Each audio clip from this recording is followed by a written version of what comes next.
the question I want to ask you is this, is that should not America, allegedly the greatest nation on planet Earth, with allegedly Tribulation Trump, the greatest economy the world has ever seen, the greatest group of scientists, the greatest number of hospitals, the greatest public health care that any place on planet Earth, that we should be able to, because of our greatness, fend off viruses.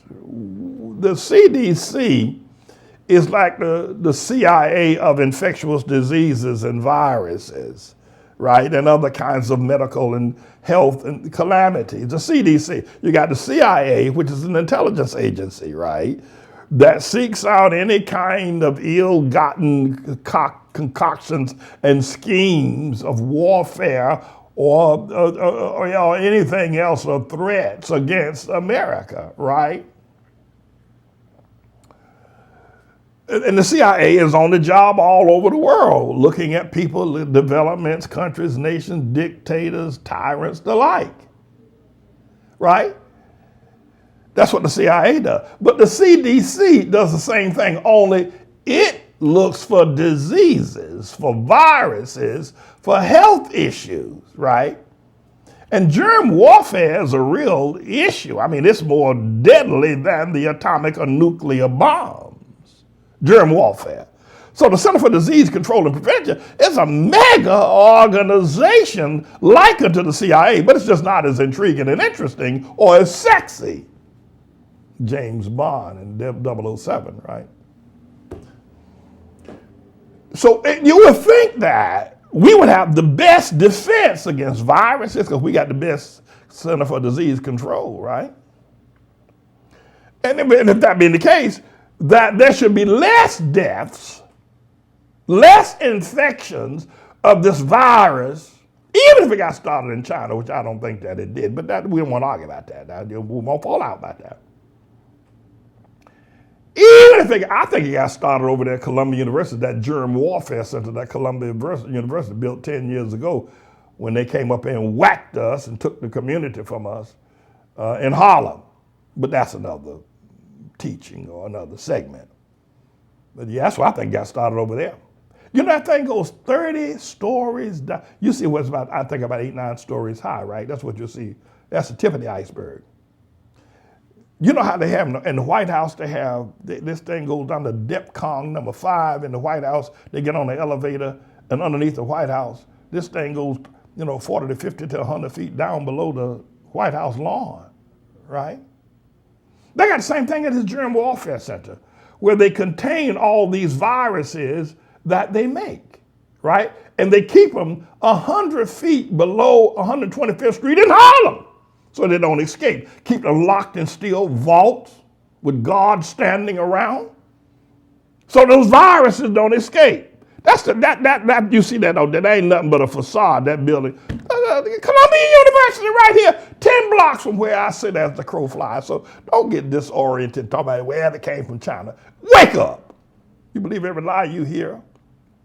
But the thing I want to say is this, is that it would appear to me that, if it didn't get started in America and then they tried to attack America with a 9/11 type of attack of the coronavirus, that we should have been able to stop it, right? But check this out. Because of Tribulation Trump, concerned about his reelection and being incapable of understanding anything about, protecting America, that's not on his agenda. And he doesn't know how to, he doesn't know how to do that, He just doesn't know. I can't dribble a basketball. Mr. Coleman, Mrs. Coleman, the late Mr. Coleman, teacher, tried to get me to be a pitcher of the baseball team when I was in high school. So you're a southpaw, you're left hand, you can throw that ball, they can't even see it. I wasn't interested, quite frankly, but I couldn't. Anyway, so that Trump cannot have, he's incapable of having compassion for anybody other than himself. He just said, what kind of person is Jeffrey Dahmer, right? Or John Wayne Gacy, or whatever his name is, right? John Wayne Gacy. What kind of person would Jeffrey, he eats flesh. What is it with Alex Jones? Was that a comedy route he was doing? Talking about he gonna eat people's, you know what? What is it with him? What's going on? Somebody told me I should call him and try to talk to him. I ain't getting in the middle of this. But, Jeffrey Dahmer cannot distinguish between, a succulent, ribeye steak, and eating somebody's elbow. He don't know the difference. And for him, the appeal of somebody's muscle in their arm is more appealing than a ribeye. Trump has the same psychological problem. He's just as psyched as John Wayne Gacy, and Jeffrey Dahmer.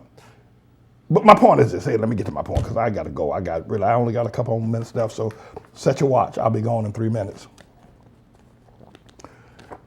If Mr. Engineer put up that chart of the number of people that have died in some of the other developed nations as opposed to the number of people that have died in America. Now we know, you're up on this even yourself, that 68,000 Americans have been killed. That's the number that has been posted. 68,000 Americans as of May the 4th have been killed, right, by this coronavirus, right? 68,000 have died, right?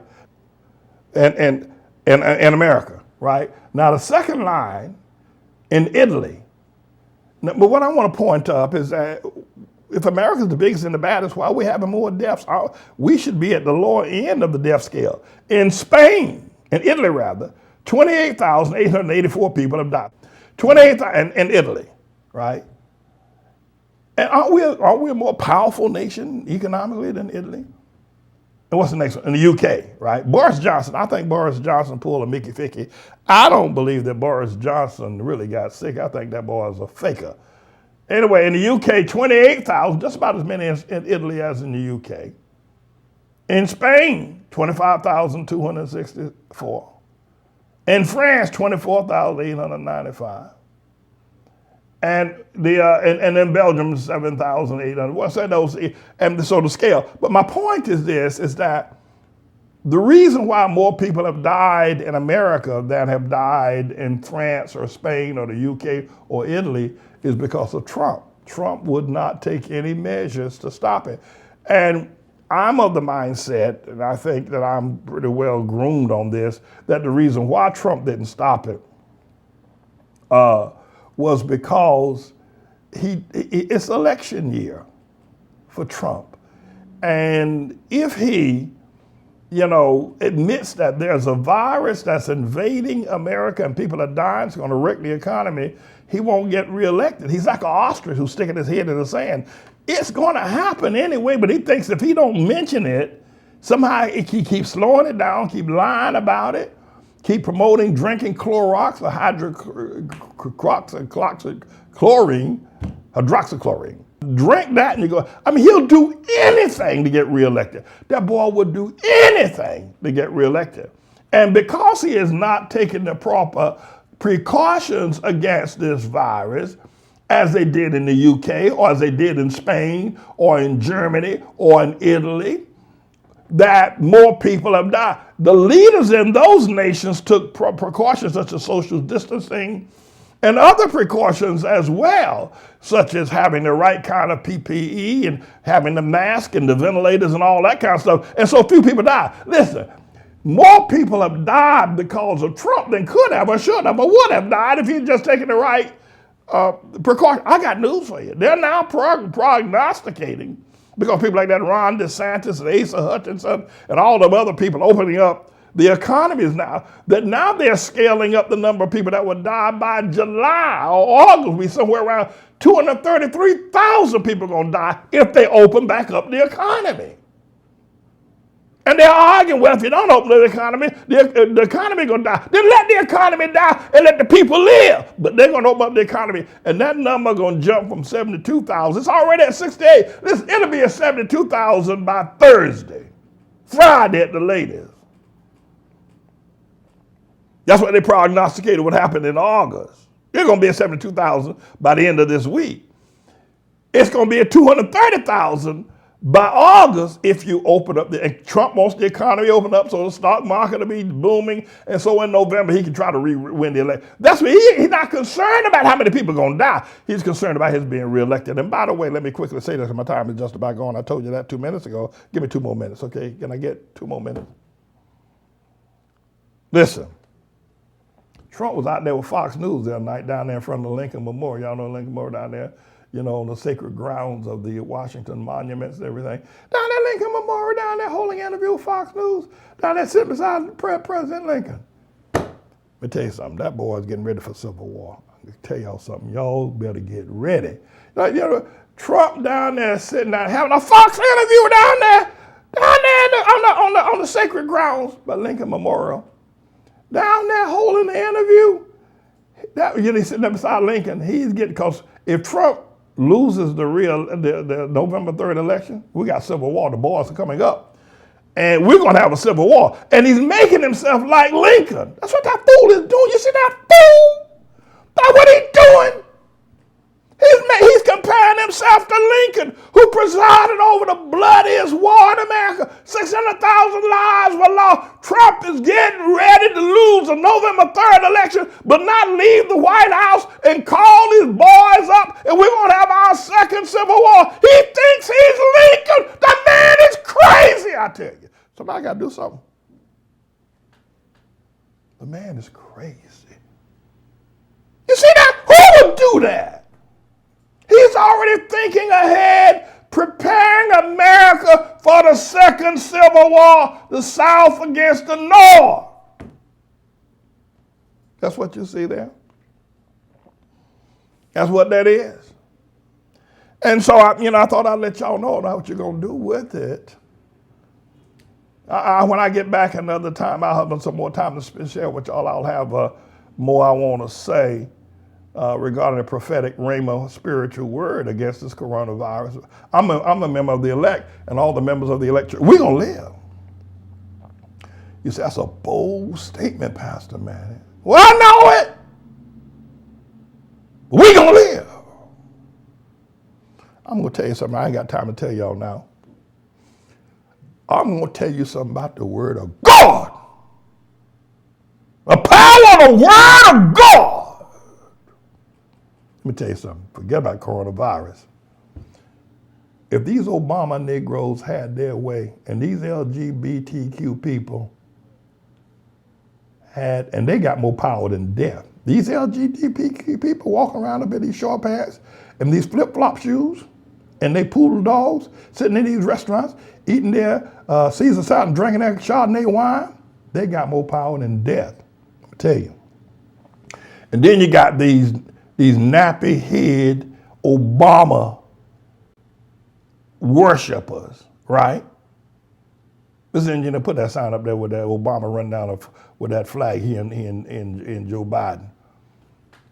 Hear your sons and your daughters and your mother, father. He our first black president. He our first. Would you run behind Obama carrying that flag? Now I can tell you there's plenty of boys that'll run behind anybody carrying old Dixie from down the South. But you see your mama running behind that LG, running behind Obama, he's running with that flag. That's how happy he is. If these people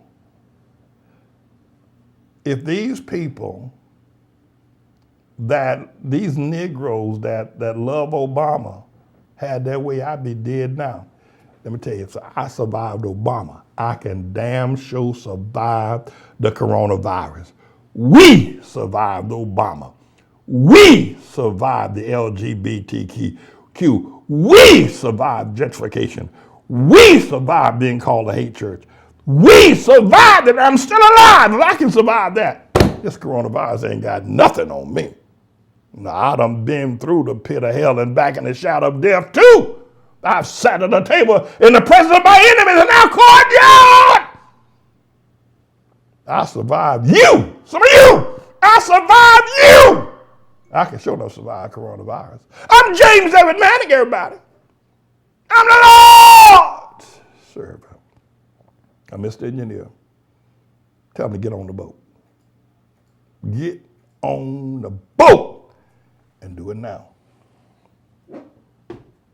This is a bit of a news blog we do, looking at spiritual wickedness in high places for the most part, making some observations about it and giving people a biblical foundation to the way of interpreting, rather than have Sean Hannity or Laura Ingraham or Janine Pirro or Anderson Cooper or Rachel Maddow or Don Lemon, Rush Limbaugh interpret what's going on in the world. You come to me and I'll tell you based on what the Word of God says. They'll just give you their worldly, sinful view. But the Manning Report will tell you what God has said, whether to say yea or nay, whether to go or to stay. You'll be led by the word of Almighty God. Come to the Manning Report on a daily basis to interpret the spiritual wickedness in high places, because there's plenty of it that's going on. And so I'm the Lord's servant, James David Righteous Rebel Manning, and I'm here to serve you with news and information.